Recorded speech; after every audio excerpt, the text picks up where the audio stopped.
शुक्लां वरदरं विष्णुं शशिवर्णं चतुर्भुजं प्रसन्नवदनं ध्यायेत् सर्वविघ्नोपशान्तये பாலும் தெளிதேனும் பாகும் பருப்பும் இவை நான்கும் கலந்துனக்கு நான் தருவேன் கோலமிசை துங்கக் கரிமுகத்து துமணியே நீ எனக்கு சங்கத்தமிழ் ஒன்றும் தான் மூஷிக வாகன மோதகாஸ்த சாமர கர்ண விளம்பித சூத்திர வாமன ரூப மகேஸ்வர புத்திர விக்ன விநாயக பாத நமஸ்தே. அண்ணாமலை ரமணாண்டி அருணாச்சல நாள் பிறப்பாழியை தாண்டி கண்ணால் என் உள்ளத்தை தூண்டி அருட்காதலால் கண்ணீரை கக்க வைத்தாண்டி எல்லாம் அவன் என்ற போதோ எனக்கேதும் கூரை இல்லை என்றான். இப்போதோ எங்கோ சென்று மறைந்தான்.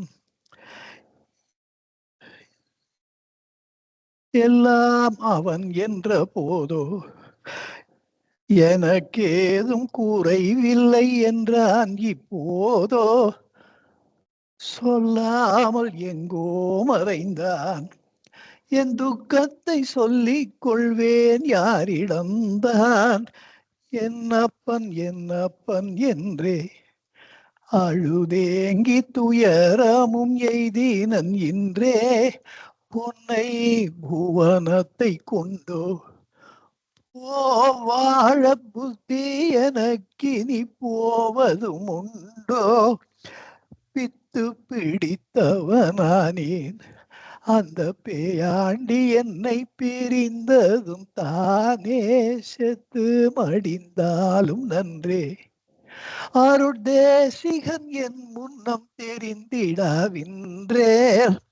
எப்போதும் உள்ளவன் என்றான் என்னை ஏமாற்றி இப்போது எங்கே சென்றான். எப்போதும் உள்ளவன் என்றான் என்னை ஏமாற்றி தன்னுருவோடெங்கு சென்றான். தப்பேதும் செய்து விட்டேனோ நான் தப்பேதும் செய்து விட்டேனோ.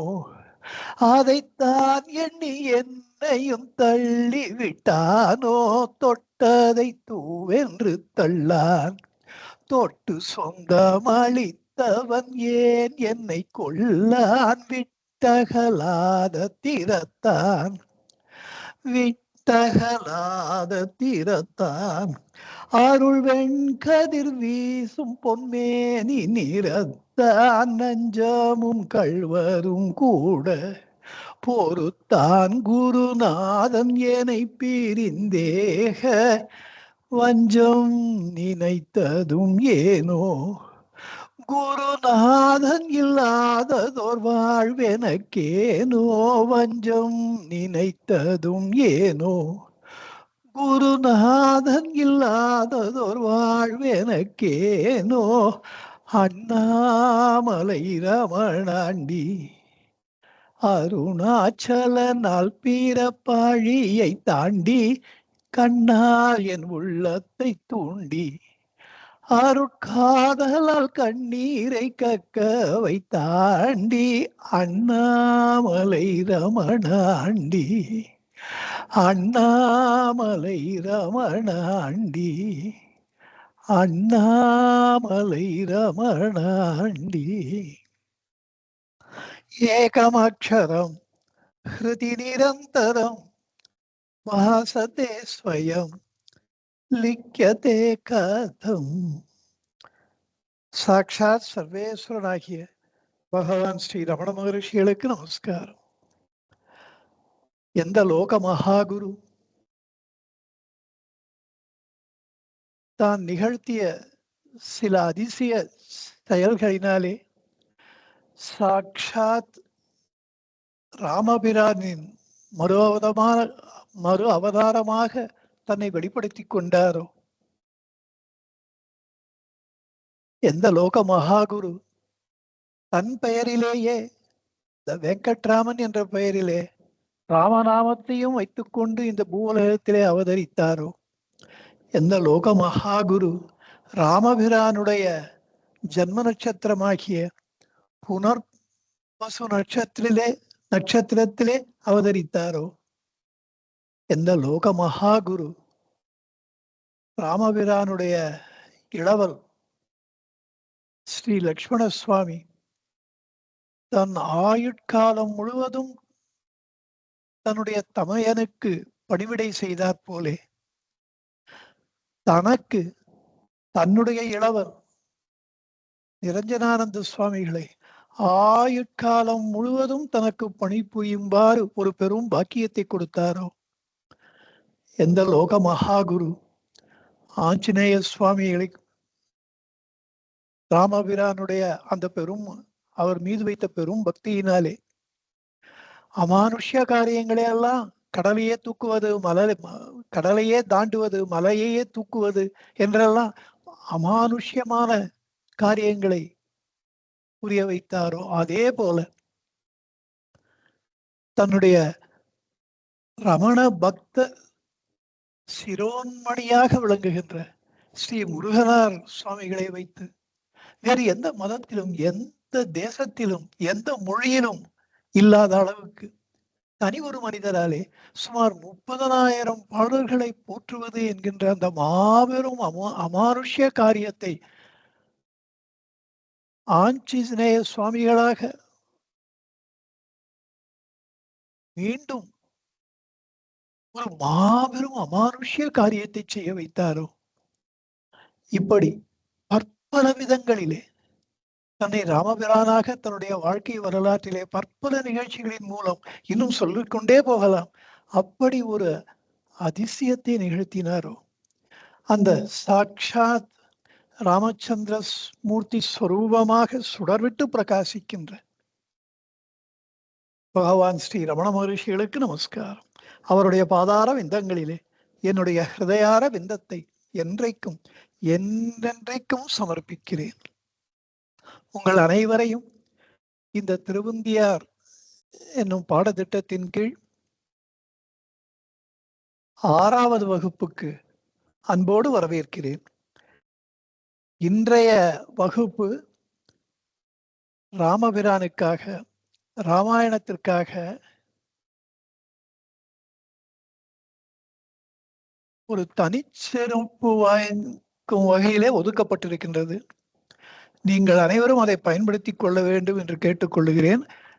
பயன்படுத்திக் கொள்வீர்கள் என்ற ஒரு பெருத்த நம்பிக்கையோடு இருக்கிறேன்.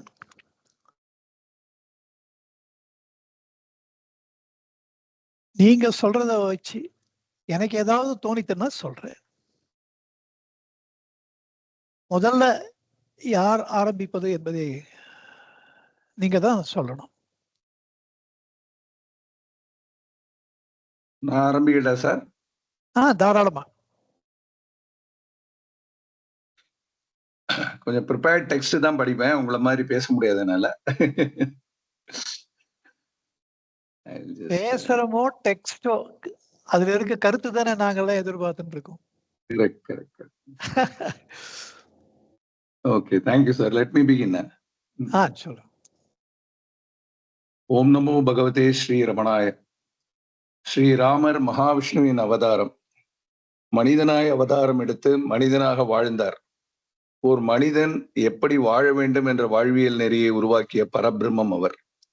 ராமனை பற்றி மண்ணில் பிறந்தது முதல் நாம் கேட்டுக்கொண்டேதான் இருக்கிறோம். இன்னமும் நம் காதுகள் சலிப்படையவில்லை. ஆனாலும் ஸ்ரீராமனாய் வாழ்வது என்பது கடினமான ஒரு விஷயமாகத்தான் இருக்கிறது நம் மனித சமுதாயத்திற்கு. காரணம், நாம் ஞானம் பயிலவில்லை. ராமனாய் வாழ்வதற்கு ஞானம் பயில வேண்டும். ஞானம் என்பது முதுமைக்கான ஒன்று என்பது போல் இளமையில் நாம் கற்க தவறிவிடுகிறோம். நம் பாடத்திட்டங்களும் அதற்கான வழிமுறைகளை செய்வதில்லை. நம் பள்ளிகளில் மாரல் சயின்ஸ் வகுப்புகள் கூட முறைப்படுத்தவில்லை. நம் தலைப்பிற்கு வருவோம். ராமாயண கதாபாத்திரங்களில் நம் மனம் கவர்ந்த கதாபாத்திரம் ஒன்று பற்றி இன்று பேச வேண்டும் என்று நம் ஆசானின் விருப்பம். அதற்கிணங்க நான் எடுத்துக்கொண்ட கதாபாத்திரம் பரதன். நான் மூத்த மகனாய் பிறக்கவில்லை. இளைய மகனாய் நாம் மூத்தவர்களுக்கு செய்ய வேண்டிய நிறைய வாழ்வியல் நெறிமுறைகளை பரதனிடம் நாம் நிச்சயமாக கற்றுக்கொள்ளலாம். மேலும் இன்றைய வாழ்க்கையில் நம் சமூகத்தில் மலிந்து போன விஷயங்களான வாக்கில் நேர்மை, உண்மையை உரக்க கூறுதல், நீதி வழுவாதிருத்தல், வீரம், நேர்மை போன்ற பலவற்றை நாம் பரதனிடம் கற்றுக்கொள்ள முடியும். அத்தகைய உன்னத புருஷன் பரதனை பற்றி இப்பொழுது நான் பேச துவங்குகிறேன். மகாவிஷ்ணுவின் 5 ஆயுதங்கள் சக்கரம், சங்கு, கதை, வாள், வில்லு. இந்த 5 ஆயுதங்களும் மகாவிஷ்ணுவின் பணிகளை செய்ய எப்பொழுதும் தயாராக இருக்கும். இதில் முதன்மையானது வலது கரத்திலே அவர் தாங்கியுள்ள சக்கரம் என்று சொல்லப்படும் சுதர்சன பெருமாள். திருமாலின் அம்சமாகவே இவர் விளங்குகிறார். எனவே சுதர்சனரை திருமாலாகவே நாம் வணங்குகின்றோம். பஞ்ச ஆயுதங்களின் முதன்மையான சுதர்சனத்திற்கு சக்கரத்தாழ்வார் என்ற ஆழ்வார் பட்டம் கொடுக்கப்பட்டு பெருமைப்படுத்தப்பட்டுள்ளது. கஜேந்திர மோட்சத்தில் யானையின் காலை பிடித்து கொண்ட மகேந்திரன் என்ற முதலையை சீவி தள்ளி கஜேந்திரனை காப்பாற்றியது சுதர்சன சக்கரமே. பெரியார் திருமொழியில் சக்கரமே வேழம் துயர்கட விண்ணோர் பெருமானாய் ஆழி பணி கொண்டான் என்கிறது. மகாவிஷ்ணு வராக அவதாரம் எடுத்த பொழுது கோரை பற்களாக அமைந்து தீயவர்களை கிழித்த அந்த கோரை பற்களால் பூமியை கடலுக்கடியிலிருந்து தூக்கி வருவதற்கு துணையாக இருந்தது சுதர்சன சக்கரம். வாமன அவதாரத்தில் மாவலி சக்கரவர்த்தி வாமனனுக்கு மூவுலகை தானம் செய்ய தாரை வார்க்க முயலும் பொழுது தண்ணீர் விழும் துவாரத்தை ஒரு வண்டாக மாறி சுக்கராச்சாரியார் தடை செய்த பொழுது ஒரு தர்பை கொண்டு அதன் கண்ணினை குத்தியது சக்கரத்தாழ்வார். சுக்கிரன் கண்ணை துரும்பால் கிளறிய சக்கர கையனே அச்சோ அச்சோ சங்கம் இழத்தானே என்கிறது ஆழ்வார் பாசுரம். ஸ்ரீ நரசிம்ம அவதாரத்தின் போது சுதர்சன மகா ஆழ்வார் கூர்மையான கை நகங்களாக அமைந்து இரணியனின் வயிற்றை கிழித்து வதம் செய்தார். கிருஷ்ணாவதாரத்தின் போது சிசுபாலனை வதம் செய்ய உதவியதும் சுதர்சன சக்கரமே. ஜெயத்ரதனை வதம் செய்த போது சூரியனை மறைத்து உதவியது சுதர்சன சக்கரமே. அம்பரீஷ மகாராஜாவிடம் கோபித்து கொண்ட துர்வாச முனிவரை துரத்தி தாக்கியதும் அவரை திரும்ப அம்பரீஷ மகாராஜாவிடம் சரணடை செய்ததும் ஸ்ரீ விஷ்ணுவின் சுதர்சன சக்கரமே. அத்தகைய வீரத்தின் உறைவிடம், நேர்மையின் இருப்பிடமான சுதர்சன சக்கரத்தின் அம்சமாக திரேதாயுகத்தில் பிறந்தவனே பரதன். ராமாவதாரத்தின் பொழுது சக்கரத்தாழ்வார பரதனாக அவதாரம் எடுத்ததால் அவரையும் பரதாழ்வார் என்று அழைக்கின்றோம். ஸ்ரீ ராமனின் பாதுகையை தன் தலையில் தாங்கிக் கொண்டு சென்ற இளவல் பரதாழ்வார் எம்பெருமானிடத்தில் ஆழ்ந்தவர் என்பதால் அந்த பெருமை. இறைவன் எதை தந்தாலும் அது நல்லதுக்கே என்று ஏற்றுக்கொள்ளும் மனப்பக்குவம் பரதனிடம் இருந்தது. ஒரு மாவீரனுக்கான அடையாளம் அது. ராமன் மேல் அசைக்க முடியாத பக்தியும் நம்பிக்கையும் கொண்டிருந்தான் பரதன். ஆனால் ராமனே சொன்னால் கூட அறம் என்று அவன் நினைத்ததை பரதன் ஒருபொழுதும் விலக நினைக்கவில்லை. ராம பக்தியையும் மிஞ்சி நிற்கின்றது அவனின் அறத்தின் மேல் கொண்ட பிடிப்பு. அரசு வேண்டாம், தாய் கூட வேண்டாம், இந்த இடத்தில் ராமன் ஒன்றே பிரதானம் என்று நினைக்கின்றான். உன் தந்தை தசரதன் இறந்து போனான் என்று கைகேயி பரதனிடம் கூறினாள். அதை கேட்ட பரதன் துக்கப்படுகிறான். தான் பெற்ற வரங்களினால் தசரதன் இறக்கவும் ராமன் காடு போக நேர்ந்ததையும் கைகேயி சொல்ல கேட்ட பரதன் அவளை பலவாறாக வெய்து தீர்க்கிறான். அழுது புலம்புகிறான். அறம் பிறழ்வதற்கு தானும் ஒரு காரணம் என்று உலகம் சொல்லுமே என்று வருந்துகிறான். அழுது புலம்புவது ஒரு மாவீரனுக்கு அழகா என்ற கேள்வி எழலாம். ஆனால் அவன் நொந்து போய் உட்கார்ந்து விடவில்லை. தவறை சரி செய்ய அடுத்தடுத்த முயற்சிகளை எடுத்து கர்ம வீரனாக செயல்படுகிறான். சோகத்துடன் இருந்த கோசலையை அவன் பார்க்க போனான். மேலும் ராமனுக்கு பதில் தனக்கு அரசாளும் உரிமையும் தன் தாயினால் ராமன் காட்டுக்கு போகும் அவலமும் ஏற்பட்ட அந்த நிலையிலும் கூட ராமனின் தாயை போய் பார்க்க தனி துணிச்சல் வேண்டும். மாவீரன் பரதன் அதை செய்தான். கம்பராமாயணத்திலே மையர் மனத்து ஒரு மாசு உலா நலன் செய்யனே என்பது தேரும் சிந்தையாள் கைகையர் கோமகள் இழைத்த கைதவம் ஐய நீ அறிந்திலே போலுமால் என்று கோசலை கேட்கிறாள். பரதா, உன் தாய் செய்த வஞ்சனை உனக்கு தெரியாதா என்று கேட்கிறாள். அதில் மறைந்து நிற்கும் துனி உனக்கு தெரிந்தே இது நடந்திருக்கும் என்பதே. பரதன் குற்றமற்றவன் என்று கோசலைக்கு தெரியும். அதனால்தான் மையர் மனத்தன் என்கிறார் கம்பர். இருந்தும் உனக்கு தெரியாதா என்று கேட்கிறாள். கைகையை செய்தது மட்டும் எனக்கு தெரிந்திருந்தால் இன்னின்ன பாவங்கள் செய்தவர்கள் போகும் நரகத்திற்கு நான் போக கடவேன் என்று மிகப்பெரிய பாவங்களின் பட்டியலை தருகிறான் கோசலையிடம் பரதன். ஒரு அநீதி நடக்கிறது என்றால் அதை பார்த்து கொண்டு சும்மா இருப்பதும் கூட அந்த அநீதிக்கு துணை போவது போலத்தான். ஒன்றும் செய்யாமல் இருப்பதும் அந்த அநீதியை செய்வது போலத்தான் என்பது பரதனின் தீர்க்கமான எண்ணம். இதில் தெரிகிறது பரதனின் வீரமும் நேர்மையும். கைகேயியை அவனால் தண்டிக்க முடியவில்லை. ஏனென்றால் கைகேயிக்கு ஏதாவது துன்பம் செய்தால் அது ராமனுக்கு பிடிக்காது என்று பரதனுக்கு தெரியும். அண்ணன் மேல் இருக்கும் மரியாதை. கைகேயித்தான் ஒன்றும் செய்யவில்லை. தானும் இந்த அறம் வழுவிய செயலை கண்டு இறக்கவில்லை என்றால் தானும் அநீதியை பங்கு கொண்டது போலத்தான் என்கிறான். எத்தனை பேர்கள் பரதனை புரிந்து கொள்ளாமல் இருந்திருக்கிறார்கள் இந்த காவியத்திலே. கைகேயி மகனின் பண்பை புரிந்தவளாக இருந்திருந்தால் தசரதனிடம் பரதனுக்காக அரசாளும் வரத்தை கேட்டிருக்க மாட்டாள். தசரதனும் இறக்கும் தருவாயில் கைகேயி தன் மனைவியே இல்லை என்று கடிந்து கொண்டு அவள் மீதுள்ள கோபத்திலே பரதனும் தனக்கு இறுதிச் சடங்குகளை செய்யக்கூடாது என்று வசிஷ்டரிடம் கூறிவிட்டு புத்திர சோகத்தில் இறந்தும் போய்விடுகிறார். இந்நிலையில் யாரிடமாவது ஆறுதல் பெற முடியுமா என்று இயங்குகிறது அந்த மனம். தாயை நோக்கி ஓடும் கன்றினைப் போல பரதன் கோசலையை பார்க்க செல்கிறான். அவளோ, உன் அன்னை தீட்டிய திட்டம் உனக்கு முன்பே தெரியாதா என்று கொதிக்கும் சொற்களை அவன் மேல் சொருகிறாள். அடுத்து பரதனிடம் முடிசூட்டு விழாவை ஏற்பாடு செய்யலாமா என்று வசிஷ்டர் கேட்கிறார். மரவுரி தரித்து கொண்டு கானகம் செல்ல தயாராக இருந்த பரதனை ராமனை அழைத்து வர புறப்பட்டு கொண்டிருக்கிறான். அதை கூட புரிந்து கொள்ளாமல் வசிஷ்டர் கேட்கிறார், என்ன பரதா, பட்டாபிஷேகத்துக்கு ரெடியா, ஏற்பாடு செய்யலாமா என்று கேட்கிறார். கங்கை கரையை அடையும் நேரத்தில் பெரும் திரளாக பரதன் வருவதைக் கண்டு குகனும் ராமனை வீழ்த்தத்தான் பரதன் பெரும்படையுடன் வருகிறான் என்று நினைக்கின்றான். எப்பொழுதும் கோபத்துடனே இருக்கும் இளவல் இலக்குவன் புழுதி பறக்க பரதன் அயோத்தி மக்களுடன் வருவதை தூரத்திலிருந்து பார்த்தவன் தன் வில்லை எடுத்து பரதனுடன் போர் புரிய ஆயத்தமாகின்றான்.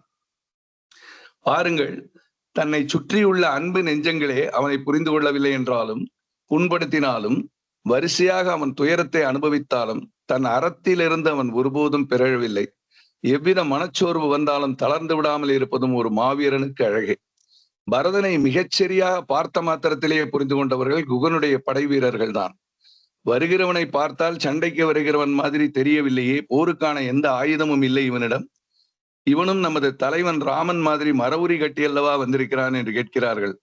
அப்பொழுதுதான் ஆத்திரத்தை தரித்து கொண்ட அமைதி நிலைக்கு வரும் குகன் ஓடி சென்று பரதனிடம் மன்னிப்பு கேட்கிறான். அண்ணன் ராமனை நேரில் சந்தித்து அவனுக்கு உரிய அரசாங்கத்தை அவனுக்கே திருப்பி தருவதுதான் முறை என்று முடிவு செய்து, இந்த வனத்துக்கு நீ வந்திருக்கிறாய், அந்த நல்ல சிந்தனை உன் முகத்தில் தேங்கி இருக்கிறது என்று கூறுகிறான். பரதா, உன்னுடைய நல்ல குணங்களை எல்லாம் எடை போட்டு பார்த்தால் 1000 ராமர்கள் கூட உனக்கு இணையாக மாட்டார்கள் என்கிறான். பின் பரதனை ராமன் இருக்கும் இடத்திற்கு அழைத்து வருகிறான். போர் புரிவதில் வருவதில்லை வீரம், போர் புரிய வாய்ப்பிருந்தும் புரியாமல் அறவழி நிற்பதே மாவீரனுக்கு அழகு. ராமர் தந்தை இறந்தாலும் அவர் சொல் மீற இயலாதே என்று கூறி பரதனுடன் வர மறுக்கிறார் ராமர். திரும்பி வர 14 ஆண்டுகளுக்கு மேல் ஒரு நொடி அதிகமானாலும் உயிர் தியாகம் செய்வேன் என்று பரதன் சொல்கிறான். கொள்கைக்கு முன் உயிரை துச்சமென கருதுகிறான் மாவீரன் பரதன். எம்பிரானுடைய பாதுகைகளை பெற்றுக்கொண்டு பலமுறை ராமபிரானை தொழுது அழுது புறப்படுகின்றான் பரதன். அயோத்திக்கே செல்லாமல் அருகில் நந்தி கிராமத்தில் மணிமண்டபம் அமைத்து ராமனுடைய பாதுகைகளை வைத்து அப்பாதுகைகளுக்கு முடிசூட்டி வழிபட ஆரம்பிக்கிறான் பரதன். தென் திசை அன்றி வேறு எந்த திசையும் நோக்காமல் பொறி புலன்களை அவித்து உப்பில்லாத கஞ்சியை பருகி ராமனின் பாதுகைகளுக்கு தினம் தினம் 1000 மந்திரங்களால் அர்ச்சனை புரிந்து இடையராத ராமபக்தியுடன் தவநெறியில் இருக்கிறான் பரதன். இலங்கை வேந்தன் ராவணனை வதம் செய்த பின்னர் ராமபிரான் சீதா பிராட்டியுடன் அயோத்திக்கு புஷ்பக விமானத்தில் திரும்பிக் கொண்டிருந்தனர். அப்பொழுது வழியில் பாரத்வாஜ முனிவர் ஆசிரமத்தில் முன்பே வாக்கு கொடுத்திருந்தபடியால் அனைவரும் தங்கினார்கள். இதற்கிடையில் குறித்த நாளில் ராமபிரான் அயோத்திக்கு வராத காரணத்தால் முன்பு கூறியது போல் பரதன் தீயில் விழுந்து உயிரை விட முற்படுகின்றான். இதுவும் மாவீரனுக்குரிய ஒரு செயல். அப்பொழுது ராமனால் அனுப்பப்பட்ட அனுமன் பரதனை தடுத்து தான் கொண்டு வந்திருந்த மோதிரத்தை காட்டுகிறான். இதை கண்டு மகிழ்ந்த பரதன் சத்ருகணனையும் அழைத்து கொண்டு ராமனை அழைத்து வருவதற்காக அனுமனுடைய பரத்வாஜ முனிவரின் ஆசிரமத்திற்கு செல்கின்றார்.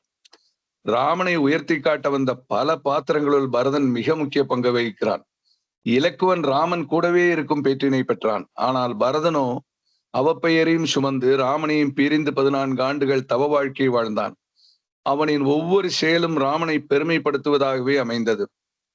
ராமன் பட்டாபிஷேகம் பின்னொரு நாளில் தான் வந்தது. ஆனால் அதற்கு முன்பே ராமனின் திருவடிகளை தொட்ட பாதுகைக்கு அளப்பரியா பெருமை சேர்க்கும்படி பாதுகா பட்டாபிஷேகத்தை நிகழ்த்தியவன் பரதன். சக்கரத்தாழ்வாராகிய பரதாழ்வாரின் புகழ் ராமன் புகழ் இருக்கும் காலம் வரை இதனால் இருக்கும் என்பதில் எனக்கு சிறிதும் ஐயமில்லை. வணக்கம்.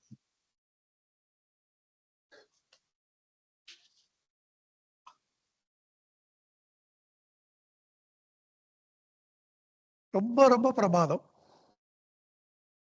வேற ஒன்றும் சொல்றதுக்கு வார்த்தைகளே இல்லை. ஆனா ஒரே ஒரு நிகழ்ச்சியை ஒண்ணா நான் ஆட் பண்ணணும்னு பாக்குறேன். அதாவது லங்கையிலேருந்து ராமபிரான் புறப்படுறதுக்கு முன்னாடியே, அந்த புஷ்ப விமானத்துல ஏறுறதுக்கு முன்னாடியே ஹனுமான்ஜியை கூப்பிட்டு பரதனிடத்திலே சென்று நான் வரேன் சொல்லு அப்படின்னு சொல்லி அதோட நிறுத்தல. போய் நான் வர செய்தியை சொல்லுன்றது மெசேஜ் இல்லைங்க. அந்த பரதனுடைய முகத்துல ஏதாவது ஒரு சின்ன ஒரு ஏமாற்றம், ஒரு சுளிப்பு. ஏனென்றால் இந்த அரச பதவியை வகிக்காமல் இருக்கும்போது எனக்கு அது வேண்டாம், அண்ணாவுக்கு தான் அது சொந்தம் அப்படின்னு 1000 பேச்சு பேசுறது ஓரளவு சாத்தியம். ஆனால் அந்த அரச பதவியை அனுபவித்த பின்பு எனக்கு அது வேண்டாம், அண்ணா வராளா நம்ம கொடுத்துடுவோம், அது அது அந்த சமயத்துல கொடுக்கிற மனப்பான்மை இருக்கா? Power corrupts and absolute power corrupts absolutely அப்படின்வா. அப்படி இந்த ஒரு ஆசை, அரச அதிகாரத்தின் மீது ஒரு நப்பாசைன்னே வச்சுக்கோங்களேன், அந்த முகத்துல கொஞ்சம் தெரிஞ்சா கூட எனக்கு உடனே வந்து சொல்லு, நான் பரதனுக்கு இந்த ராஜ்யத்தை விட்டு கொடுப்பதற்கு அவ அப்படியே கண்டினியூ பண்றதுக்கு நான் உடன்படுகிறேன் அப்படின்னு சொல்றேன். அதுக்குதான் சொல்றேன். ஆஞ்சநேய சுவாமி வந்து பார்க்கும்போது இவர் தீக்குளிக்க முயற்சி பண்ணிட்டு இருக்கிறத பார்த்துட்டு ஓடி வந்து ஸ்ரீராமர் வந்துட்டு இருக்கார் அப்படின்னா, இவரும் உடனே மகிழ்ச்சியில ஹனுமான் அப்படியே கட்டி தழுவி அப்போ நினைச்சுட்டாராம் ஆஞ்சநேய சுவாமி, ராமபிரான முதல்ல அந்த கிஷ்கிந்தை இதுல அந்த இடத்துல அதை பார்க்கும் பொழுது, கிஷ்கிந்தையில அந்த மலையில பார்க்கும் பொழுது இவருக்கு மிஞ்சி உலகத்துல ஒருத்தர் இருக்கவே முடியாது அப்படின்னு நினைச்சேன். அப்புறம் அசோகவனத்துல போய் பிராட்டியாரை பார்க்கும் பொழுது இந்த பிராட்டியாரை பிரிந்த அந்த ஸ்ரீராமர் இன்னும் எப்படி உயிரோட இருக்காருன்னு ஆச்சரியப்பட்டேன். இப்போ இவர்கள் இருவரையும் மிஞ்சும்படியாக ஒரு இதுல இருக்கவே முடியாதுன்னு நான் தீர்மானமா இருக்கு அந்த நினைப்பை குலைத்து அதுக்கும் மேல ஒரு படி இருக்கு அப்படின்னு காண்பித்த பரதாழ்வாருக்கு நான் என்ன கைமாறு பண்ண போறேன், எப்படி இதுக்கு அப்படி அப்படி சொல்றாராம் அவரு. இது பகவான் ஒரு இடத்துல சொல்லிடு, இது புக்ல எல்லாம் எங்கேயும் இல்லையே அப்படின்னு சொன்னப்போ அவர் மௌனம் ஆயிட்டாராம்.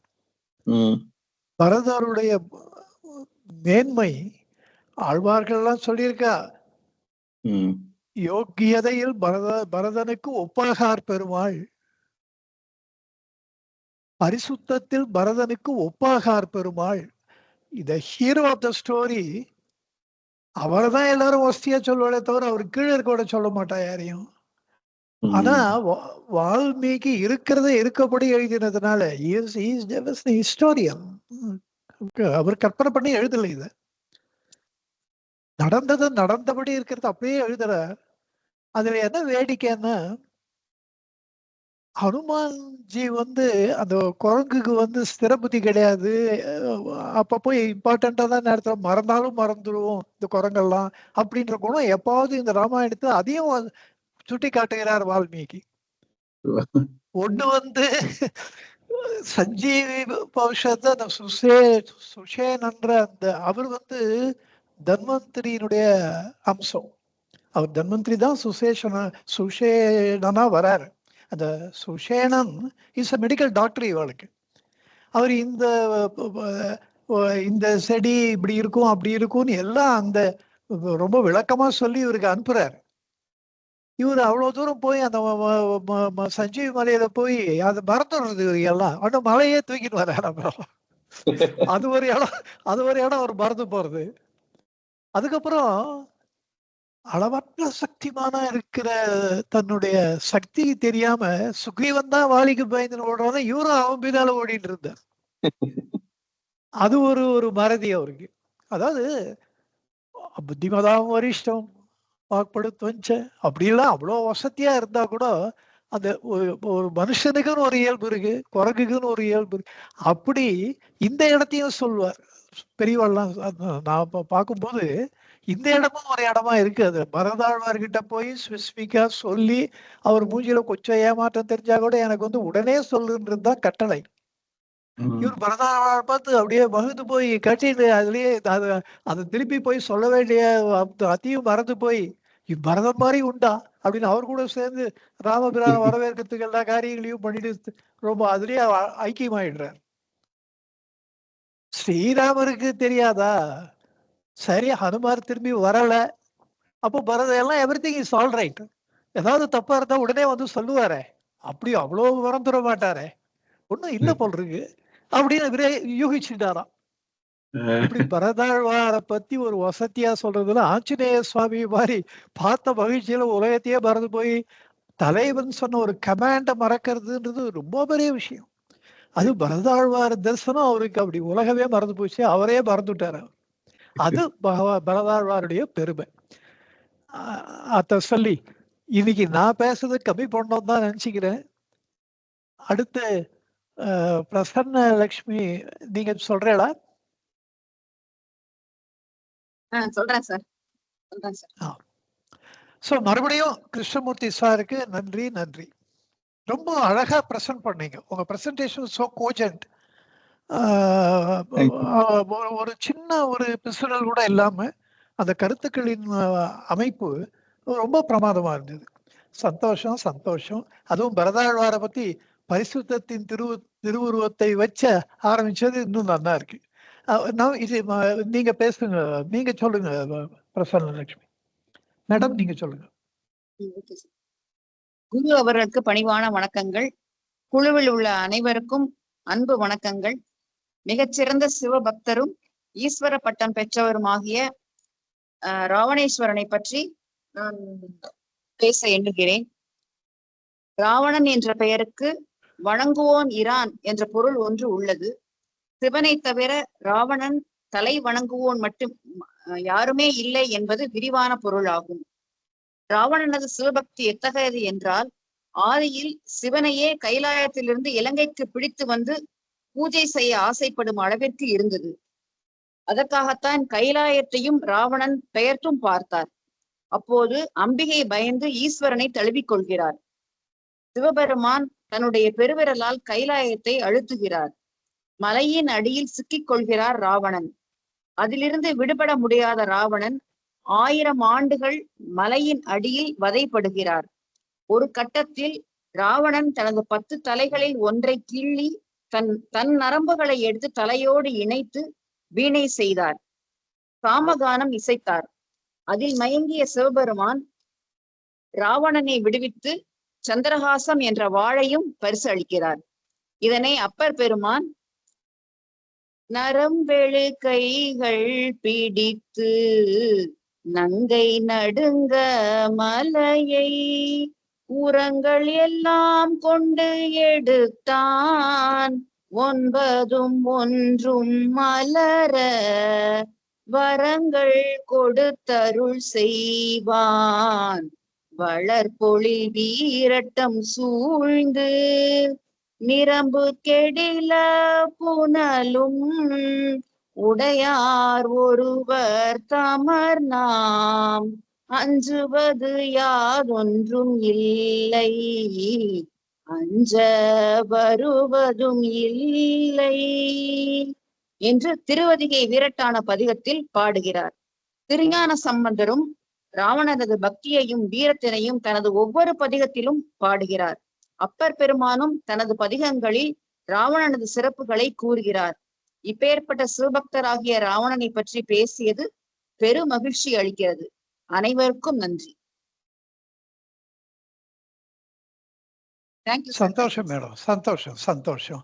ஆக்சுவலா ராவணனுக்கு மிஞ்சின சிவபக்தன் இல்லை. அது நம்ம எப்படி பக்தி பண்ணணும் அப்படின்றத ராவணனுடைய பக்தியிலேருந்து நம்ம தெரிஞ்சுக்கலாம். எப்படி பண்ணணும்னா, அது ஒரு அதி தீவிரமான ஒரு முரட்டு பக்தியா ஆயிடக்கூடாது. நீங்களே சொன்னீங்க, மலையையே கைலாசத்தையே பேத்து எடுத்துன்னு போய் நம்ம லங்கையில வச்சுட்டா இவ்வளவு தூரம் டெய்லி டைம் வேஸ்ட் பண்ண வேண்டாம் அப்படின்றது தான் அவனுடைய எண்ணம். ஆனா தலைவனுக்கு ஒரு மிகப்பெரிய ஒரு மரியாதை கொடுக்கறதுன்னா, அவர்கிட்ட ஒரு வார்த்தையும் சொல்லாம எனக்கு பிடிச்சிருக்குன்னு தன்னிச்சையா ஒரு காரியத்தை பண்றதுன்றது, அதனால தான் ராவணன் தண்டிக்கப்பட்டான். அந்த தண்டிக்கப்பட்டத அவனுடைய பக்தி மாத்தினது.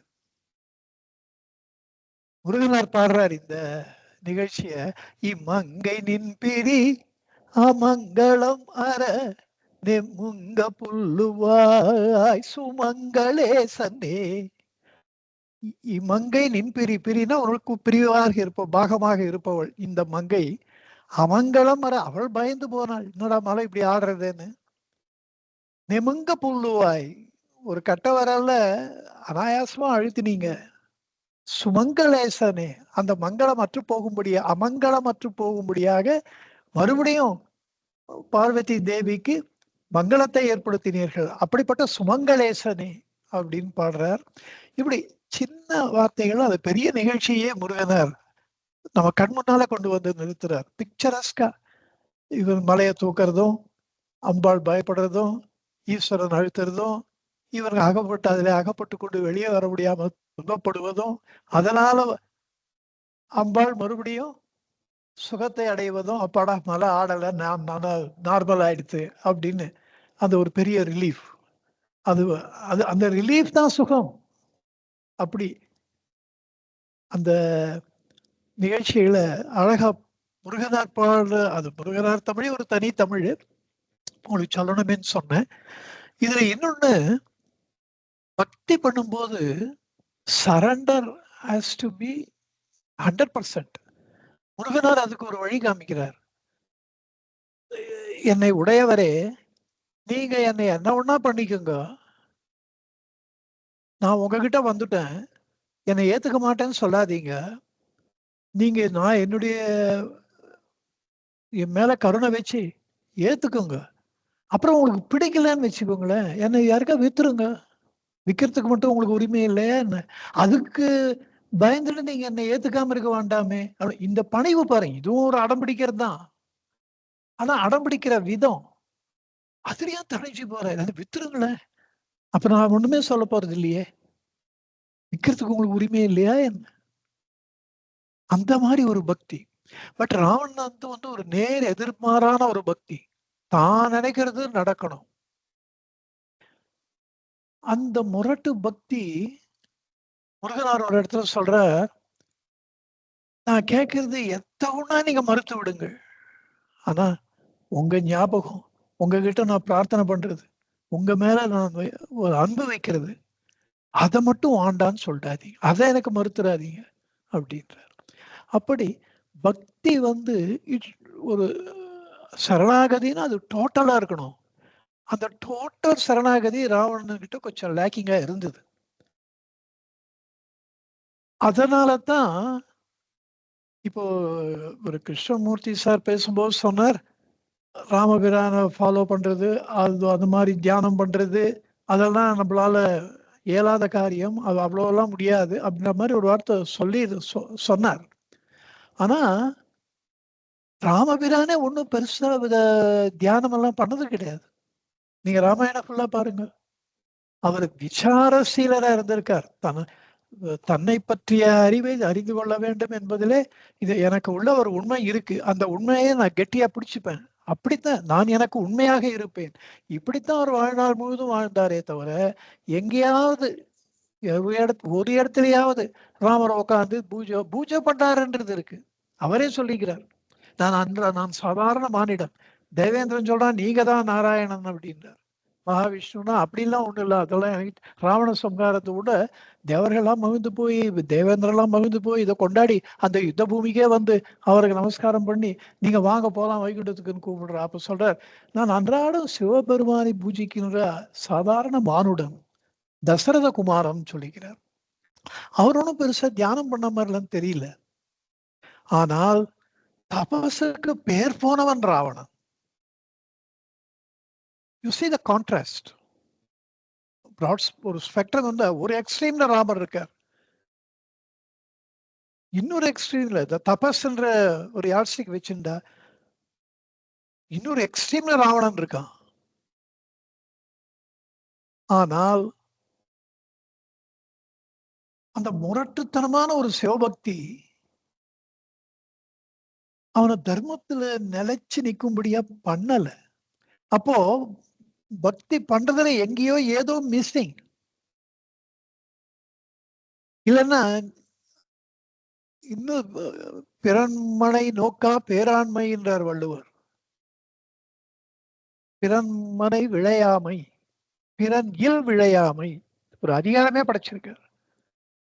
அவ்வளோ தபஸ் பண்ணவனுக்கு ஏன் அது தோணமா போடுது? மனசை அடக்க முடியல.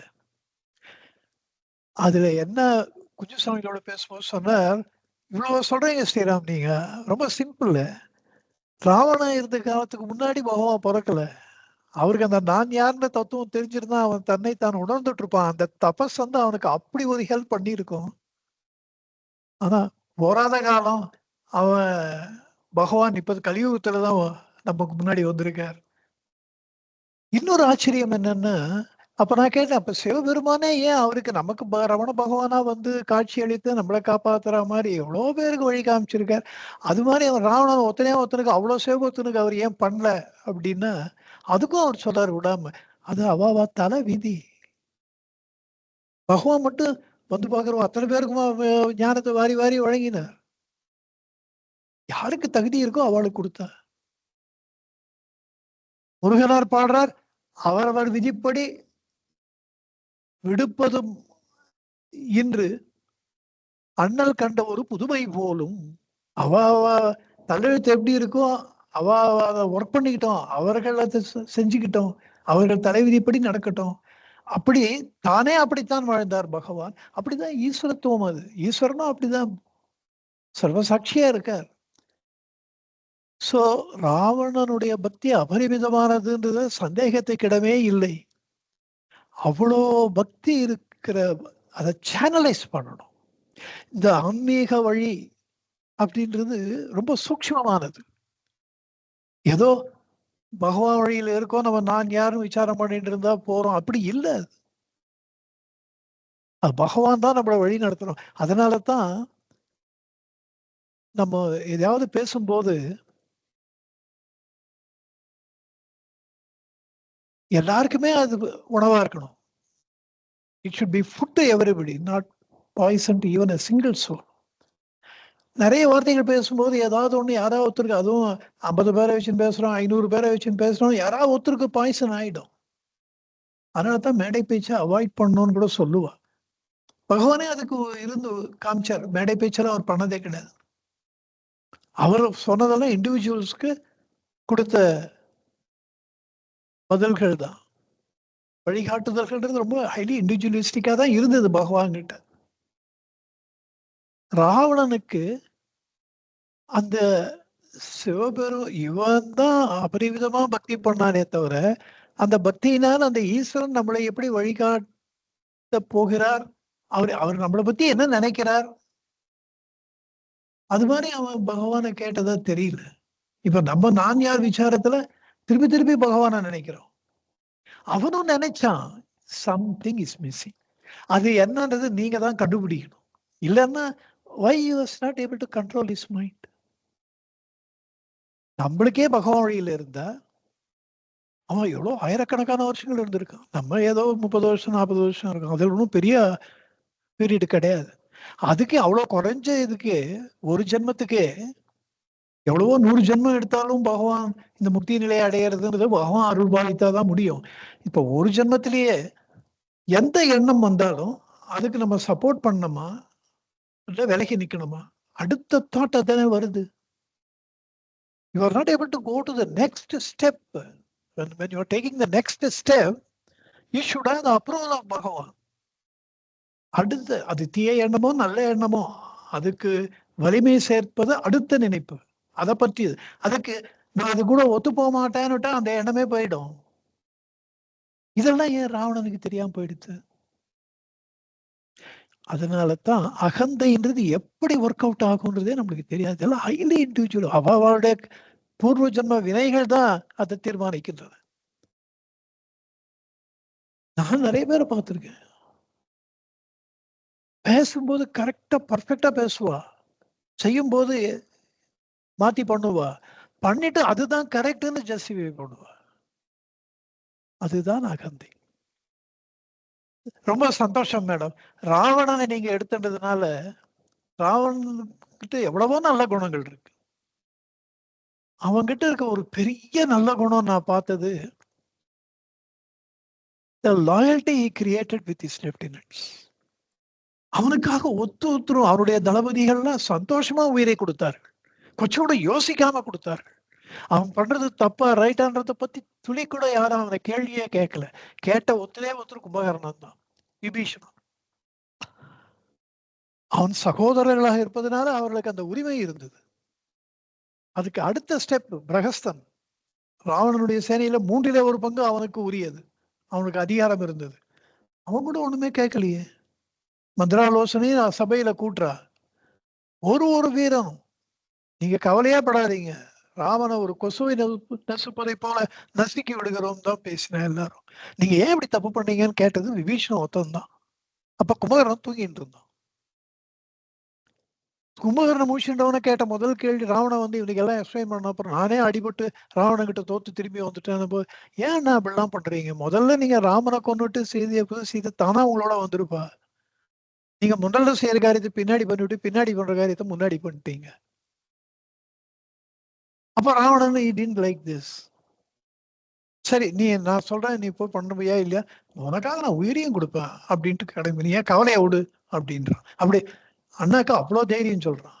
அப்படி வஜ்ரதம்ராஷ்டிரன், கும்பன், நிகும்பன், பிரகஸ்தன், எவ்வளவு பேரு ஒத்துரை மாத்தி ஒத்துரு, இந்திரஜித்து, கும்பகர்ணன், கொஞ்சம் கூட யோசிக்காம தன்னுடைய தலைவனுக்கு அவர்கள் உயிரை கொடுக்கிறார்கள்.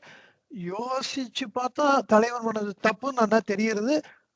அதையும் மீறி அவர்கள் விசுவாசமாக இருக்கு. அப்படி ஒரு லாயல்ட்டி, ஒரு விசுவாசம் தன்னுடைய கீழே இருக்கவர்களுக்கு ஏற்படுத்துவது, அதுதான் லீடர்ஷிப். அதுதான் தலைவனுடைய சரிஸ்மான்றது. அந்த சரிஸ்மா அவனுக்கு ரொம்ப அதிகமா இருந்தது. அவனுடைய கம்பீரமும் அவனுடைய உதார குணங்களும், அந்த ஒரு நான் சேலன்ஸ், எதை பத்தியும் கவலைப்படாத ஒரு தைரியமும், நான் எதை நினைத்தாலும் சாதித்தே தீருவேன் என்கின்ற ஒரு தன்னம்பிக்கையும் அசாத்தியமா இருந்தது அவங்கிட்ட.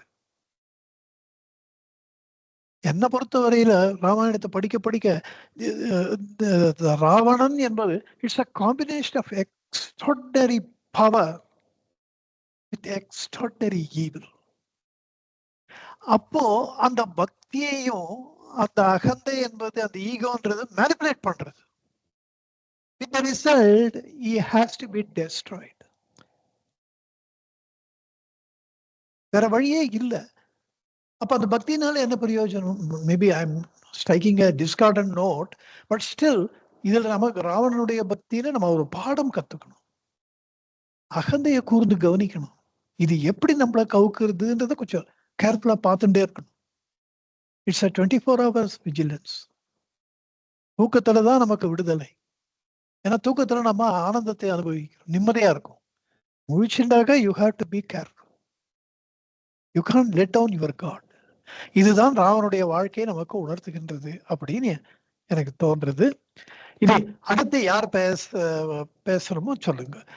அகைன், ஒரு நெகட்டிவ் கேரக்டர்ன்றதை பத்தி கொஞ்சம் கூட கவலைப்படாம நீங்க தைரியமா ராவணனை பத்தி பேசுன, நீங்க பேசுறது அவ்வளவு சந்தோஷமா இருக்கு. அப்படித்தான் இருக்கணும். ரொம்ப ரொம்ப ரொம்ப ரொம்ப ரொம்ப ரொம்ப ரொம்ப ரொம்ப ரொம்ப சந்தோஷம். Excellent madam, excellent. அடுத்து யார் பேச போறீங்க?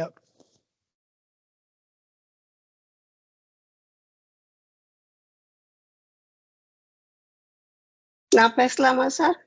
ஜாம் ஜாம், தாராளமா. ஓகே, சொல்லுங்க. யோசனை பண்ணேன் பேசலாமா வேணாமான்னு. இன்னைக்கு பார்க்கலாம்.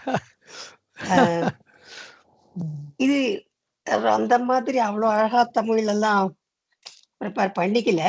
கிருஷ்ணமூர்த்தி சார் மாதிரி ஜோரா பண்ணார் அவரு. இவாளும் நல்லா சொன்ன அந்த மாதிரி எல்லாம் ரொம்ப கொலோக்கியெல்லாம் வச்சுட்டு இருக்கேன் இன்னைக்குதான். எனக்கும் வெரைட்டி வேணாமா மேடம்? சொல்லுங்க. பார்க்கலாம் எப்படி வருதுன்னு. சொல்லுங்க சொல்லுங்க. இந்த ராமாயணத்தை பத்தி சொல்லச்ச அதுல கத்துக்க வேண்டியது முக்கியமானது என்ன இருக்குன்னு பார்த்தா சரணாகதியோட சாஸ்திரம். அதை பத்தி பேசச்சு இது ஒரு சரணாகதி பத்தி தான் மெயினா அப்படின்னுட்டு எல்லா பெரியவாளும் சொல்றா. அதை பத்தி இது முக்கியமா எல்லாம் சரணாகதி தான் நிறைய தத்துவமே.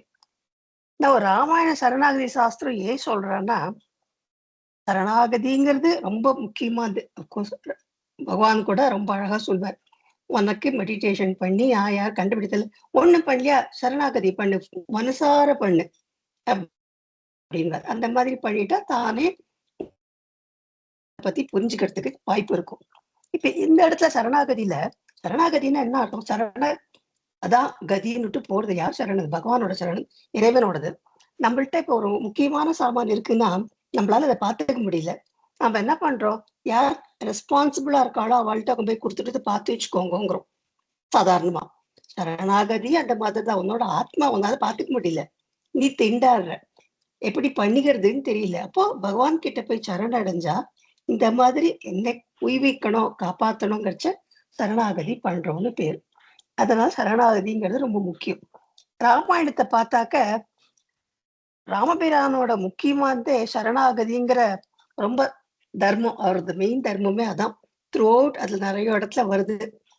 குகன் எல்லாரும் சொல்வா முதல்ல பண்றேன் அப்படி சொல்லிட்டு அவனோட சேர்ந்து 5 பேர் ஆனோன்னு. அதுக்கப்புறமா சுக்ரீவன் அவனு காலில் விடுறான், என்ன நீ காப்பாத்தி கொடுன்னு, அதுக்கும் பண்றார். ஆனா நான் முக்கியமா இங்க சொல்ல வருது விபீஷ்ண சரணாகதி.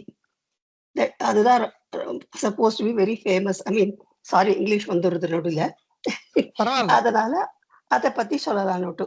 ஏன்னா விபீஷ்ணன் எப்படி இருக்கான்னா, எங்கேயோ ஒரு இடத்துல படிச்ச ஞாபகம், எங்க எழுதியிருக்கு அதெல்லாம் கேட்காதீங்க, எனக்கு அதெல்லாம் நான் கன்ஃபார்ம் பண்ணல.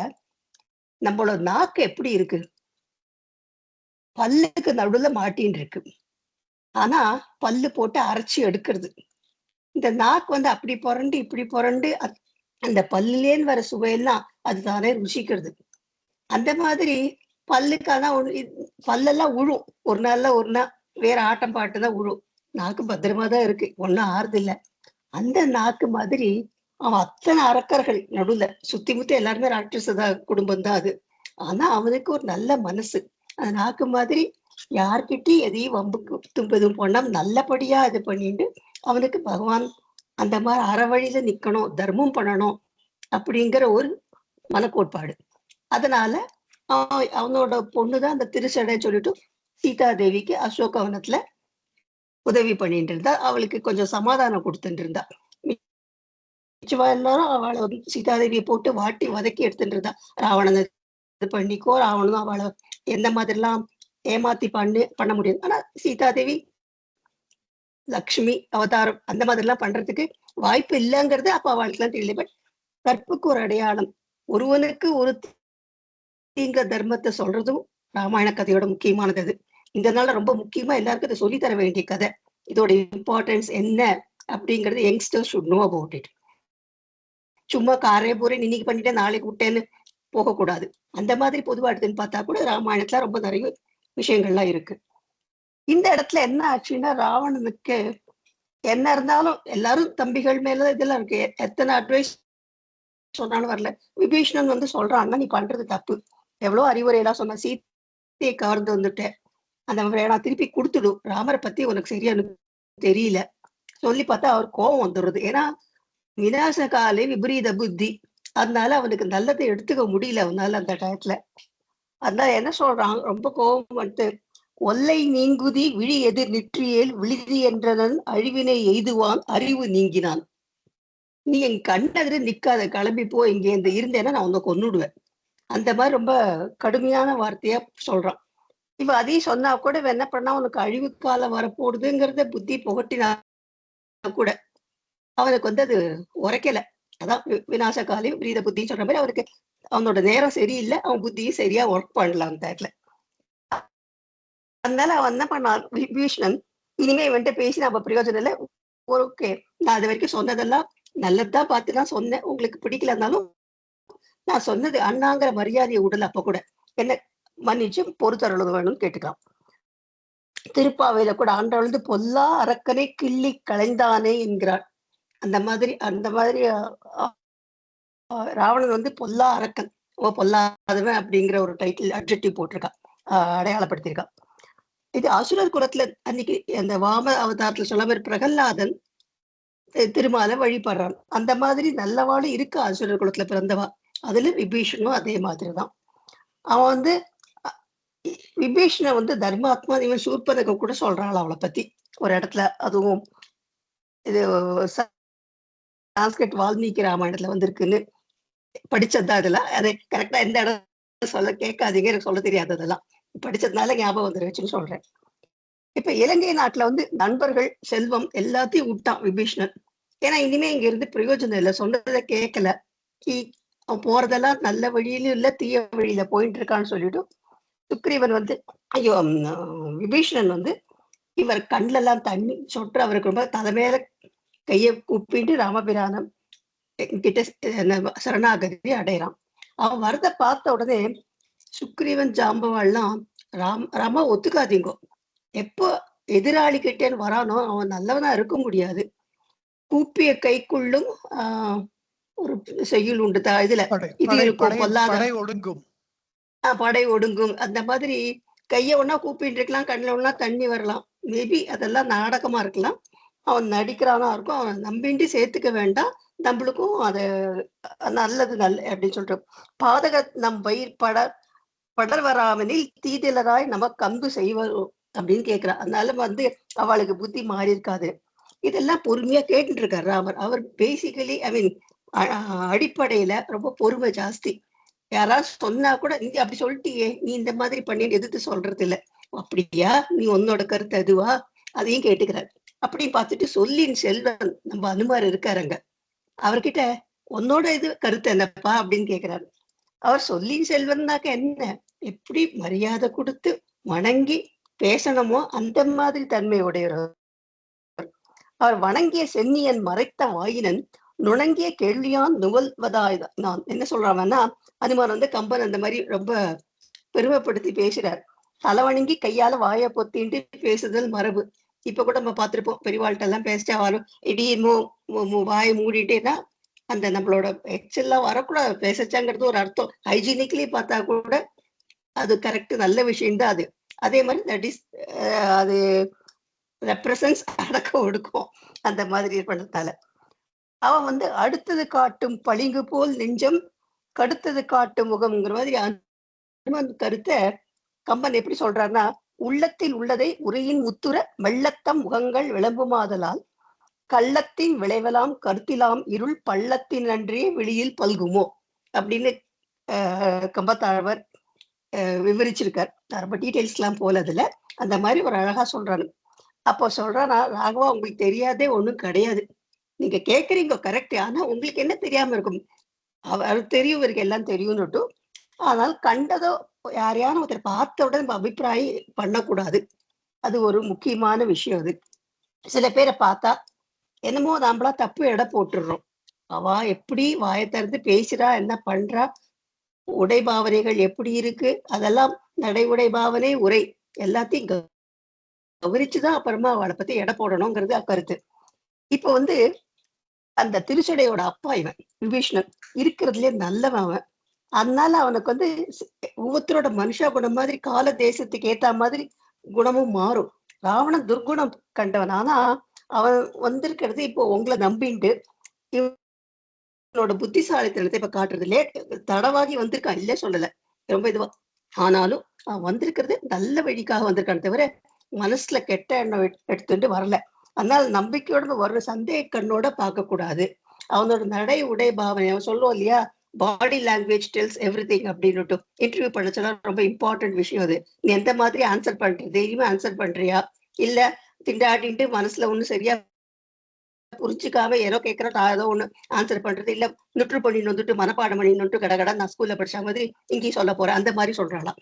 அதெல்லாம் அவ சொல்ற விதத்தை பார்த்தாலே கேட்டாலே குரலூருக்கு நடை உடை பாவனை, அது அவளோட மேனரிசம்ஸ், என்ன சொல்றது, மனுஷாலோட தமிழ் வரல டக்குன்னு, அதான் சொல்லிட்டேன் பாவனை, அதெல்லாம் பார்த்தாலே நம்ம வந்து அதுல ஒரு ஜட்ஜ்மெண்ட், அதுல ஒரு தீர்மானம் பண்ண முடியும். அந்த மாதிரி அவனை பார்த்தா அந்த மாதிரி தெரியல எனக்கு. அவன் பார்த்தா ரொம்ப கபடு உடையவனா இல்ல, நல்லவனாதான் இருக்கான். அதனால நல்ல இடத்துல வந்திருக்கிறதுனால நாமளும் அவனை சேர்த்துண்டாக்க நம்மளுக்கு நல்லதுதான் நடக்கும்னுட்டு சொல்லின்னு சொல்லணும் அல்லவா. அதனால அழகா உத்தமமான வார்த்தையை அனுமான் வந்து சொல்றாரு, கம்பன் பாடல சொல்றாரு. எடைந்தவருக்கு அபயம் யாம் என்று இறந்தவர்க்கு எரிநீர் வேலை கடந்தவர்க்காகி ஆலம் உண்டவர் கண்டிலீரோ உடைந்தவர்க்கு உதவானாயின் உள்ளது ஒன்று ஈயானாயின் அடைந்தவர்க்கு அருளானாயின் அறமென்னாம் ஆண்மை என்னாம் அப்படின்னு ராமபிரான்னா யாருமே அடைக்கலம்னு வந்துட்டா அவளுக்கு ஒருவேளை அவளை குறை இருந்தா கூட நான் கைவிட மாட்டேன். இது அவரோட கொள்கை. அத என்ன அண்டி வந்தவன ஒருவேளை அது விபீஷணத்துக்கு சொல்றான், அது போய் சுக்ரீவனால விபீஷண கூட்டுன்னு சுக்ரீவன் கிட்ட சொல்றான். ஒருவேளை ராவணனாவே இருந்தா கூட இவந்தோ அவன் அவரை இவரோட மனைவியே கடத்திட்டு போய் இன்னும் போருக்கெல்லாம் தயார் பண்ணிட்டு அவன் பண்ற அட்டகாசம் கேட்க வேண்டாம். அப்படி இருந்தா கூட அவர் அந்த மாதிரி நான் சித்தமா இருக்கேன் அப்படிங்கிறதுக்கு இந்த இடத்துல ராமனோட பேச்சை கேட்ட உடனே அந்த சுக்ரீவ சொல்ற, ஐயா ரொம்ப இது பண்ணி மனசு தாங்கி நீங்க சொல்றது ஆச்சரியம் என்ன இருக்கு, நீங்க தர்மம் தெரிந்தவர், அதனால உங்களுக்கு சக்தியை தருபவர், உங்களோட பெருந்தன்மையோட நல்ல வழியில் நினைக்கிறவர், நீங்க உங்க சொன்னதை கேட்டு என் மனசும் மாறிவிட்டது. அப்படிதான் விபீஷணன் அந்தராத்மால விபீஷன் மாசற்றவன், குற்றமற்றவன். அதனால இப்போதே போய் ஆஷின் வரேன் அப்படின்னு சொல்றான்.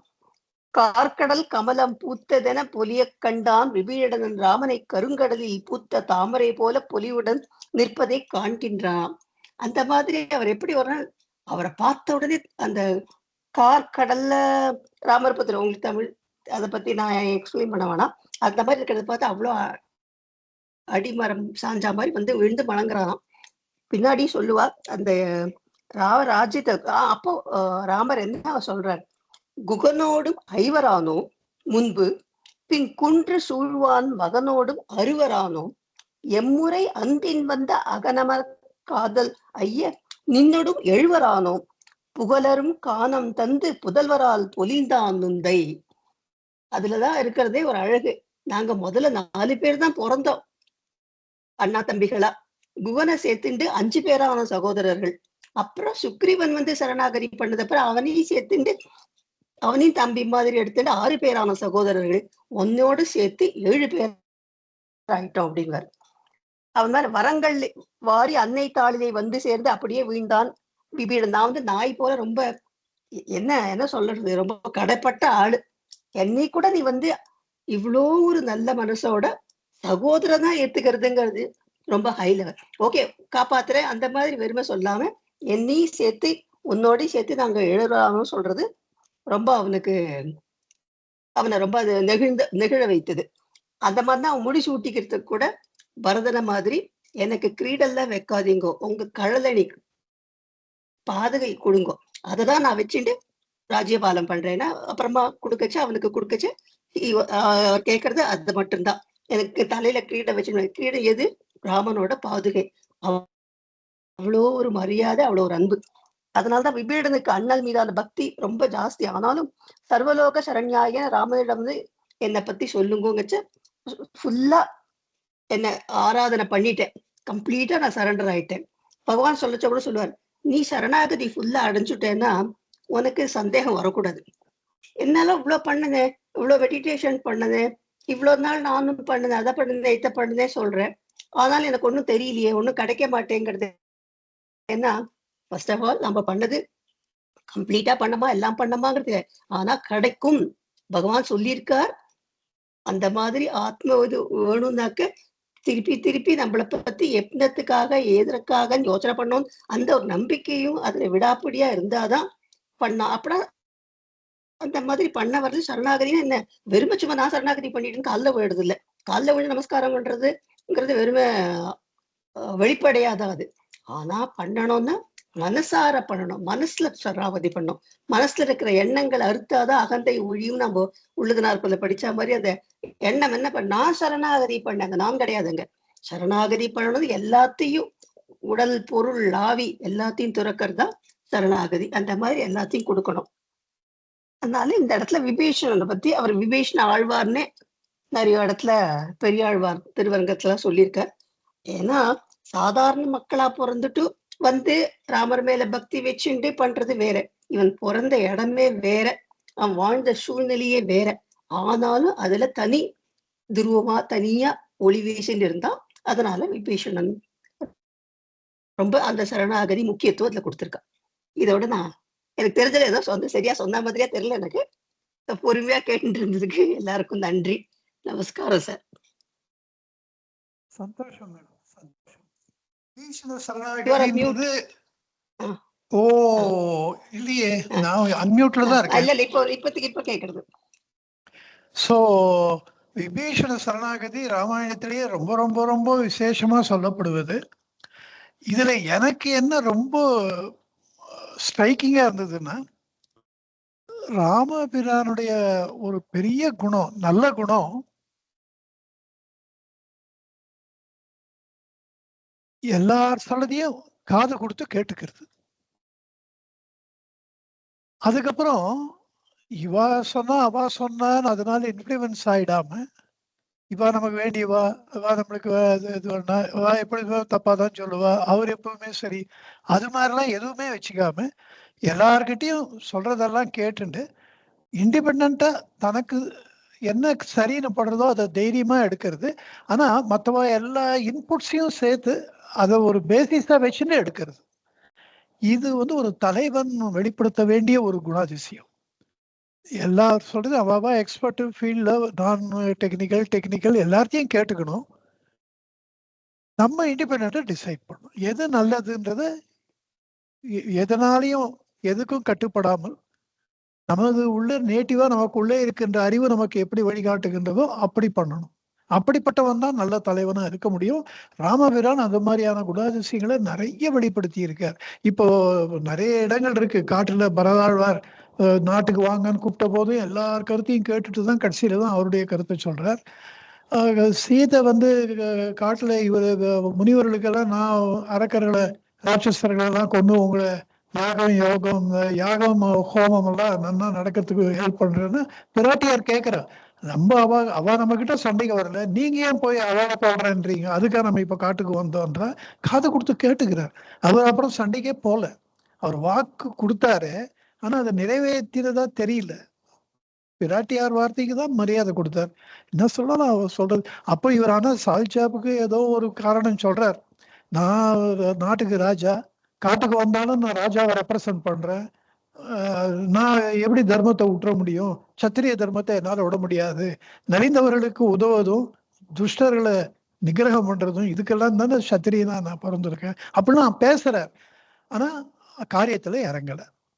ஆனா சூர்பனக வந்து சூர்பனையினால அந்த ஜனஸ்தானத்துல இருக்கிற 14,000 அரக்கர்களை கொல்லும்படியா நேர்ந்தது சப்சிக்வெண்டா. அதுக்கப்புறம் அது ஒரு தன்னிச்சையா நிகழ்ந்தது. அதுக்கும் இதுக்கும் சம்பந்தம் இல்லை. முனிவர்களுக்கு வாக்கு கொடுத்ததுனால அதை அவர் பண்ணல. அந்த பிராட்டியார் வார்த்தைகளை காதல கேட்டுட்டு he takes a decision. அது சொல்றது கரெக்டா தானே இருக்கு அப்படின்னு. அதே மாதிரி இப்ப நீங்க சொல்ற சரணாகதி, விபீஷண சரணாகதிக்கு வரேன். அது ஒரு ஹைபவர் கமிட்டி அவர் கூட்டுறார். அந்த அந்த சபையில ஒருத்தர் ஒப்பீனியனையும் கேட்கிறார். முதல்ல சுக்ரீவன் தான் சொல்றார், இந்த அரக்கர்களே வஞ்சகம், ரொம்ப கன்னிங், ட்ரெச்சரஸ், இவனை நம்பவே முடியாது, வேற வேற உருவத்தை எடுத்துப்பாங்க, மாத்தி மாத்தி பேசுவாங்க.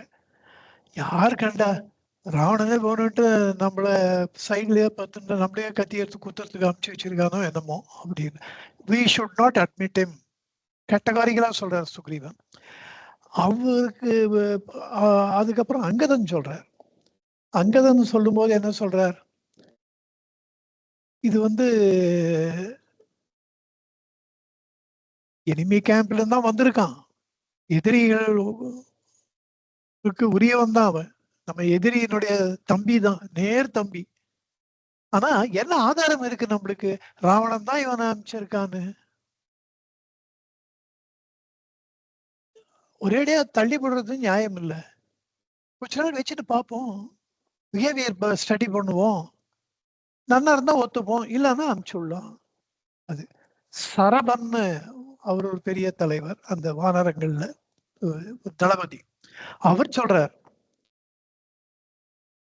இது அங்கதான் சொல்றது அவர் மாத்தி சொல்றார்.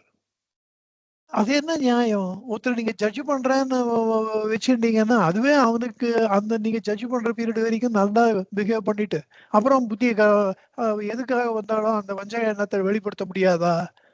இது என்ன பேச்சு? அது மாதிரிலாம் பண்ணக்கூடாது, தப்பு அது. It's not at all correct. ஒண்ணு ஒத்துண்டு நம்ம சேர்த்துக்கணும், இல்ல சேர்த்துக்கூடாது. இப்ப நம்ம கிட்ட நல்லா அவனை சோதனை பண்ணி அவனுடைய உண்மையான மனசுல என்ன இருக்குன்னு புரிஞ்சுக்க முடியாத ஒரு சக்தி திறமை படைத்தவர்கள் நம்ம கிட்ட இல்லையான்னா, you form subcommittee, interview பண்ணுங்க, டிசைட் பண்ணுங்க. ஆனா பண்றது இப்பவே பண்ணுங்க. அது அவனை ஒரு I will put him under test, ஒரு ப்ரொபேஷன் பீரியட் அதெல்லாம் வேண்டாம் அப்படின்னு அவர் சொல்றாரு. எப்படி டைவர்ஸ் ஒப்பீனியன் வருது பாருங்க. ஒண்ணுக்கு ஒண்ணு ஒத்து வராத, ஒருத்தருக்கு ஒருத்தர் சப்போர்ட் பண்ணி பேசல, அவ மனசுல படுறத ஜாம்பவான் சொல்றார். மாதிரி டெஸ்ட் பண்ணி யூஸ் பண்ணி இதெல்லாம் நத்திங் கேன் பி ஃபவுண்ட், இதெல்லாம் ஒண்ணுமே கண்டுபிடிக்க முடியாது, அதெல்லாம் வேஸ்ட். அவர் சொல்றாரு, என் பிரதர் கிட்ட நான் திடீர்னு எல்லாத்தையும் உறவை முடிச்சுன்னு வந்துட்டேன். ஒரு பிரதர்னா அவர் உறவை முடிச்சுக்கிறதுனா அவ்வளவு ஈஸியா? ஏன் நம்ம இன்னும் சமுத்திரத்தை தாண்டி அந்த பக்கம் கூட போகல? அவ்வளவு அர்ஜென்ட் என்ன? அவரு சமுத்திரத்தை தாண்டி வந்து நான் உங்களுக்கு சர்வ் பண்றேன்னு அதுல ஏதோ இருக்கு. we have to be careful. என்னுடைய பர்சனல் ஒப்பீனியன் அட்மிட் பண்ண கூடாது, சேர்த்துக்க கூடாது. மைந்தன் அவர் ஒரு பெரிய தளபதி. அவர் சொல்றார், நம்ம மனசுல ஏதோ ஜாம்பவான் சொல்றதே மாத்தி நம்ம மனசுல ஒரு சந்தேகத்தை வச்சுட்டு அந்த சந்தேகத்தின் பேர்ல ஒருத்தரை ரிஜெக்ட் பண்ணலாமோ? ரொம்ப தெளிவா பரிசோதனை செய்து அப்படித்தானே ஒரு முடிவுக்கு வர முடியும். ஸ்ட்ரெயிட்டவே பார்த்தா ராவணனை விட்டுட்டு வந்தேன்றது கொஞ்சம் நியாயமானவரே இருக்கலாம் இல்லையா? எனக்கு என்னமோ we will form a subcommittee, talk to him. நமக்கு திறமை நிச்சயமா இருக்கு, இவன் ஒழுங்கானவனா இல்லையான்னு ஒரு 4 கேள்வி கேட்டு கண்டுபிடிக்கிறதுக்கு நமக்கு கண்டிப்பா நமக்கு திறமை இருக்கு. அதை தான் நம்ம பண்ணணும். கடைசியா ராமபிரான் எல்லாத்தையும் கேட்டுட்டு அனுமாரை பாக்குறார். அனுமார் இதெல்லாம் பெருசா சொல்றார் வால்மீகி, நான் சுருக்கமா சொல்றேன். அவர் என்ன சொல்றார், அந்த என்டையர் சபை நான் மாட்டிட்டு என்ன ராவண முன்னாடி கொண்டு போய் நிறுத்தினப்போ ஒத்தொத்தரும் என்னை கொண்டுடணும் தான் சொன்னான். அப்போ சூதனா வந்தவரை கொல்லக்கூடாது அப்படின்னு நியாயத்தை பேசினவர் இந்த விபீஷணன். அதனால உள்ளூர அவரை பத்தி நினைச்சு பார்த்தா he must be a good person தான் தோன்றுது. அவருடைய ஸ்டேட்டவே நான் அண்ணனை விட்டு வந்துட்டேன் அப்படின்னா அவர் வார்த்தைகளை நம்ம எடுத்துக்கணுமான்னா அவர் வந்து ஒரு ஃப்ராங்க் பர்சனா தான் இருக்காரு. அவரை நம்பினா தப்பு இல்லை அப்படின்னு தான் சொல்றார். கடைசியா ராமபிரான் என்ன பண்றார், ராவணனே வந்து என்கிட்ட நான் சரணாகதி என்னை மன்னிச்சுட்டு என்னை ஏத்துக்கோன்னா நான் மன்னிச்சிருவேன், அது என்னுடைய நேச்சர் அப்படின்னு ஒரு காரணத்தை சொல்லி ஒருத்தர் சரணாகதின்னு வந்துட்டா என்னால விட்டுற முடியாது அப்படின்றது ஒரு உலகத்துக்கு சொல்ற காரணம். அதுதான் எல்லாம் பெருசா சொல்றான். விபீஷ சரணாகதியில நம்ம சரணாகதின்னு ராமர்கிட்ட சொல்லிட்டு அவர் கண்டிப்பா காப்பாற்றுவார், கைவிடவே மாட்டார். அந்த அஷூரன்ஸ் அவன் எதிரி கேம்ப்ல இருந்து ராவணன் தம்பின்னு, எதிரி கேம்ப்ல இருந்து ஒரு தளபதி இல்ல, ராவணன் தம்பியே வரும்போது கூட நான் எடுத்துப்பேன்னு எடுத்துட்டார் அவர் அப்படின்றார். ஆனா எனக்கு என்ன தோன்றது, இஸ் பிளேயிங் ஒரு அஸ்டியூட் பொலிட்டிக்கல் கேம். எதிரி ஒரு ரிஸ்க் எடுக்கிறார். அதுதான் தலைவனுடைய ஒரு குணாதிசயம். ரிஸ்க் எடுக்கிறதுக்கு தைரியம் இருக்கணும், பயப்படக்கூடாது. ஒரு காரணம் ஒண்ணு சொல்லி ஜஸ்டிஃபை பண்ணும், அது புட்சால்தனம். ஆனா டிசிஷன் எடுத்த அப்புறம் அதை எப்படி எல்லாருக்கும் சொல்லி எல்லாரையும் கன்வின்ஸ் பண்ணலான்றது அது வேற விஷயம், 2ஆம் பட்சம். டிசிஷன் எடுக்கிறது முக்கியம். இவ்வளவு பேர் சொன்னதை கேட்டு இண்டிபெண்டா இவர் டிசைட் பண்றார். ஒரு எதிரி ஆளு ஒருத்த நம்ம கிட்ட இருந்தா, அதுவும் Ravanan தம்பின்னா he knows inside out of Ravana, அவனுடைய சாம்ராஜ்யம், அவனுடைய தளபதிகள், ராவணனுடைய படைபலம், அவனுடைய வீக்னஸ் எல்லாமே தெரியுமே. நான் இவருக்கு தெரிஞ்ச ஒருத்தர் நம்ம பக்கம் இருந்தா நல்லது தானே, ஒரு ரிஸ்க் எடுத்து பார்க்கலாமே. அப்படியே ஏதோ தப்பு கிப்பா போனா we will take immediate action. அதுல ஒரு லாஸ் வரலாம், 1-2 பேர் அவரை கொலை பண்ணலாம், ஏதாவது பண்ணலாம், ஏதாவது நடக்கலாம், அதுக்கு பயப்பட வேண்டாமே. அந்த தைரியமா அவர் டெசிஷன் எடுக்கிறார், அவர் ராஜாவா. அதுதான் இண்டிபெண்டா டிசைட் பண்றதுன்றது.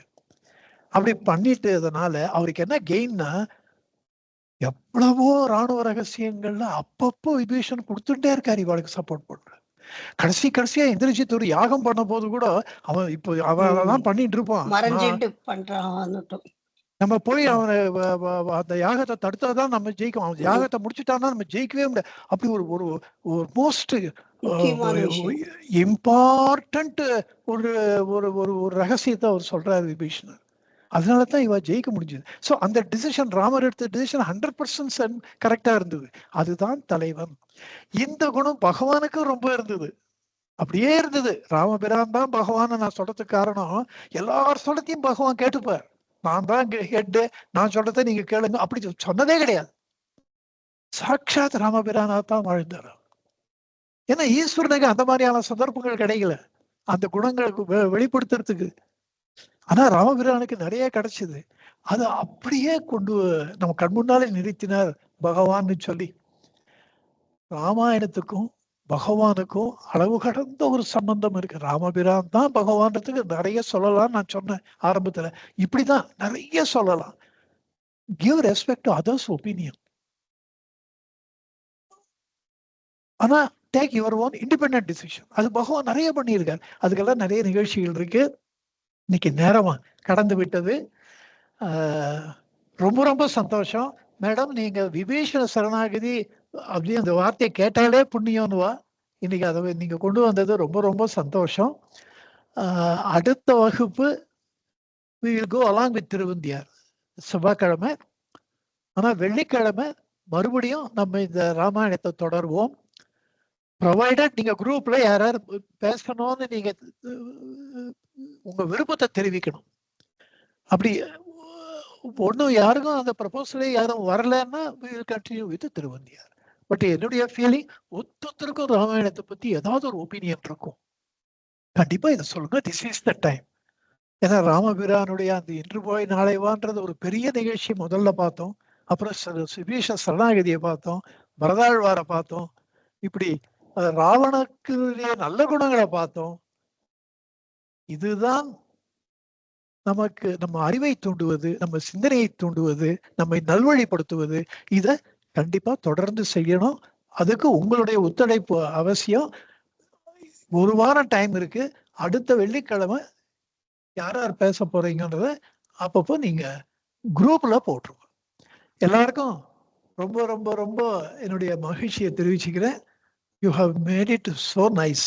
இந்த இன்டராக்டிவ் செஷனு ஒரு வாட்டி பண்ணும் போதும் நமக்கு ஒரு அலாதியான ஒரு இன்பத்தை கொடுக்கறது.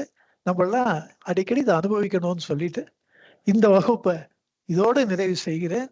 உங்க எல்லாருக்கும் நன்றி, நமஸ்காரம்.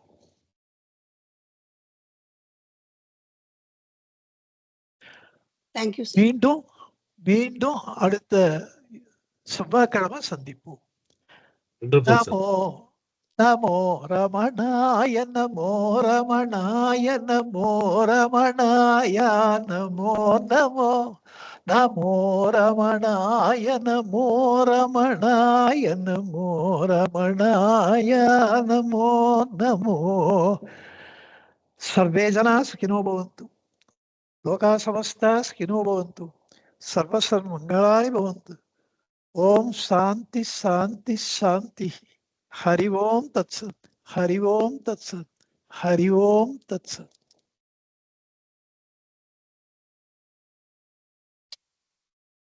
Thank you sir. அருமை சார். Thank you thank you thank you. நீங்களும் ஸ்ரீராமன் பேர் வச்சுன்னு எல்லாருக்கும் நீங்க இன்று போய் நாளை வான்ட்டீங்க. எங்களுக்கு பேசாத வாழ்க்கலாம். சத்தம்.